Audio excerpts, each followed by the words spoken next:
So it's year 2004, and I'm playing for Armenian national team, second board, and we're playing against India. So our first board, Vladimir Hakopian, he was helping Leko in his match against Kramnik that just finished. So he arrived, and then we had a team meeting. He told me I can play because we were white on the first board. But he said, I'm so tired, I'm just going to make a short draw, to neutralize Anand. And then I asked the team captain, I said, I really want to play against Anand. This is my first strong player, such strong that I want to feel how it is to play against such a strong player. And I had the trust, and I was allowed to play against him, and this is the game. My first game against the Super Grandmaster. I was white before, knight f6, c4, e6, knight c3, bishop b4, e3.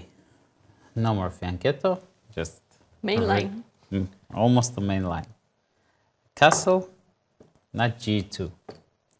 I was playing this scheme back in the day. It's for a long play with pieces on the board. So I wanted to get a playable position. So all my openings were like that. Not much advantage, just a play. You went d5, a3, bishop e7.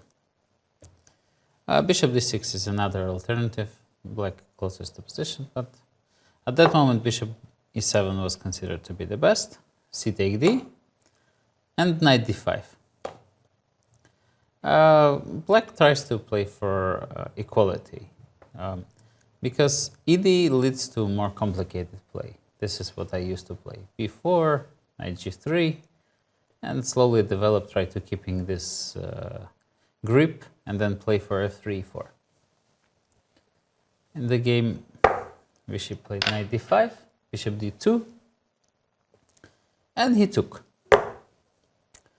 Now this came as a surprise because I mainly analyzed, I think knight d7 was the main move at that moment, and knight c3 was a bit surprising, but it's not a bad move. I took bishop c3, b6.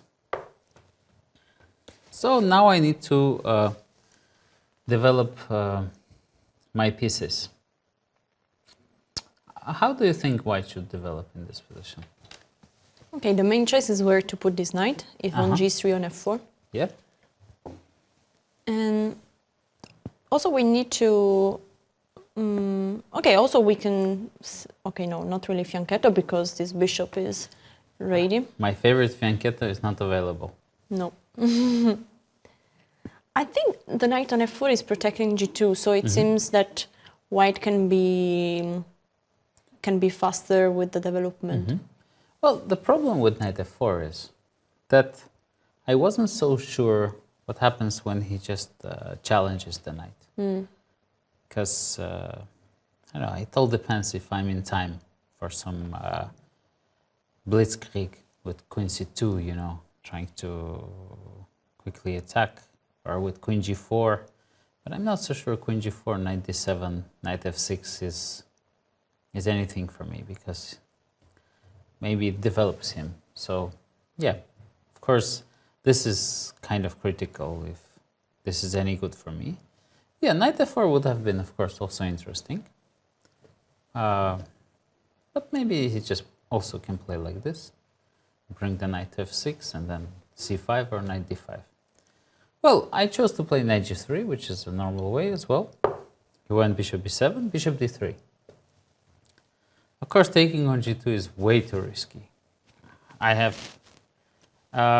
in Russian literature, they call these bishops Kling-and-Horowitz bishops, because there were two theoreticians, Kling and Horowitz, that I think this is late 1900s. Now, late 1800s, yeah.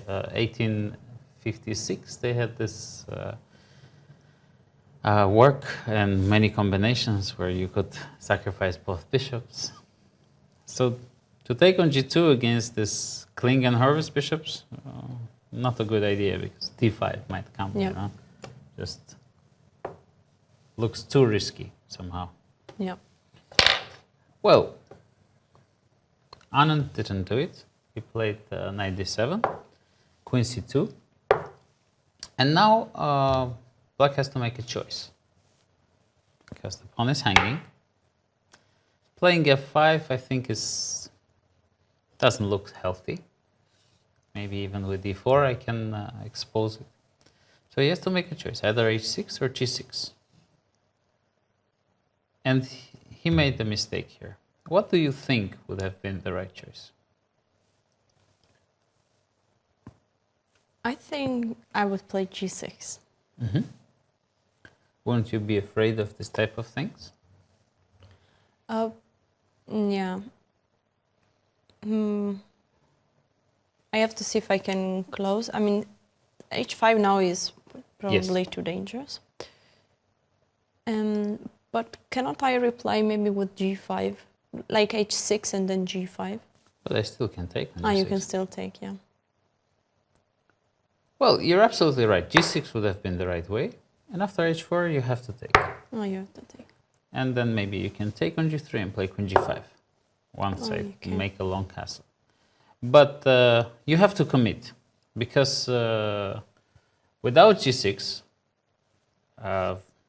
the way he played, he got in a lot of trouble, as we will see.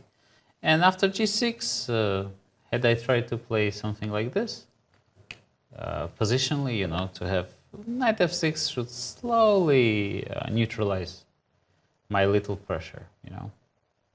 Because I do have a little pressure here with white, because this pawn is a bit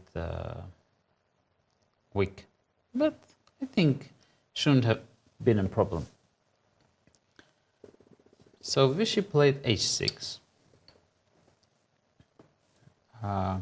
Inaccuracy, castle. And he played knight f6. Of course, c5 was also possible, but knight f6 also looks logical. I went d4. I didn't want to allow knight d5. c5, d takes c, and b takes c. Yeah, the main problem why he cannot take with the bishop is rook d1. As it often happens, you don't have a good square for the queen, because queen on e7 runs into b4. And if you remove the bishop, it's a bit too slow, and still you don't have a good square for the queen. But the thing is, this is the kind of, as Vishy told me after the game, who was very kind enough to analyze with me, he said, because he took bc, he played a lot of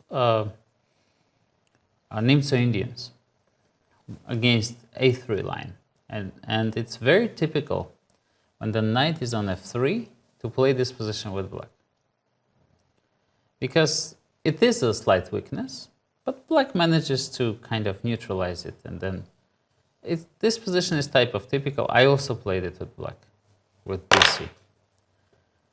But the placement of knight on g3 gives white an opportunity which I wouldn't have in the other line. And it is that I can play for f4, f5. So the first move for me now is bishop c4. Now, this looks very unpleasant because my center is completely covered and protected. So he has to come up with a plan to stop it. Here he went knight d7. This is a mistake, but well, it was my first game against such a strong player. I was a bit shy. I didn't notice how I could punish him. I wonder if you can find it. I would think about ideas like queen e2, queen g5, and or f4, f5.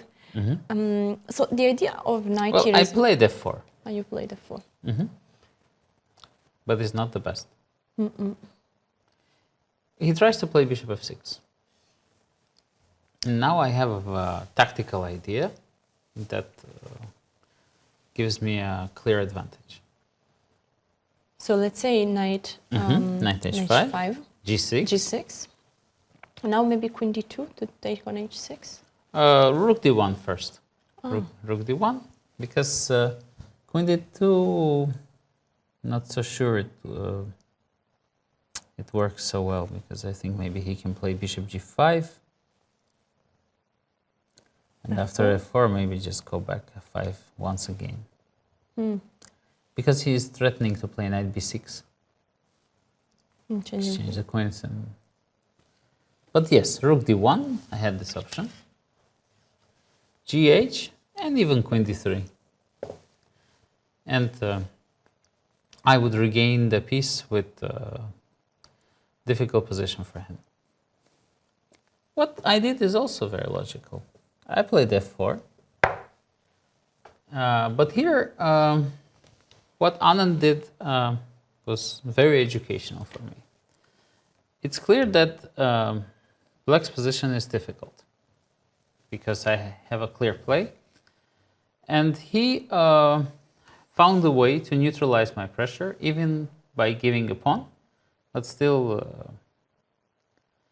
getting drawing chances. So he understood that the position is very dangerous and he needs to solve this problem. So he went knight b6, bishop e2. I still am threatening everything, knight h5 and everything, and knight is bad here. And bishop f6, a very good move. Now if I play e5, it just gets... if you don't mate on the spot, a move like e5 cannot be good. Because the knight gets here, he gets all these squares. Or even bishop e7. So since I don't mate immediately, rook d1 of course makes much more sense. I thought, okay, what's wrong with rook d1? And that's what I played. Now if queen e7, queen is so badly placed that bishop is getting trapped with g3. Yeah. I mean, after knight e5, I can even play bishop d2. c5 is hanging, I want to play g3. Or also knight h5, most likely it's strong. Anyway, queen e7 is not a good move. He gave a check. I took, played queen d2, and I thought, well, I have an extra pawn, and it's a healthy, beautiful pawn. He went rook c8. I took, he took, and played rook c2. Now I played rook b1. It's a normal move. b3 was slightly better than rook b1. But I have this affection to this type of moves, simple moves. Rook fc8 and a4. Now I'm threatening to play a5 and the knight, because knight c4 I have bishop d3 type of ideas, some things are hanging in there, like takes here, and some 8 rank problems.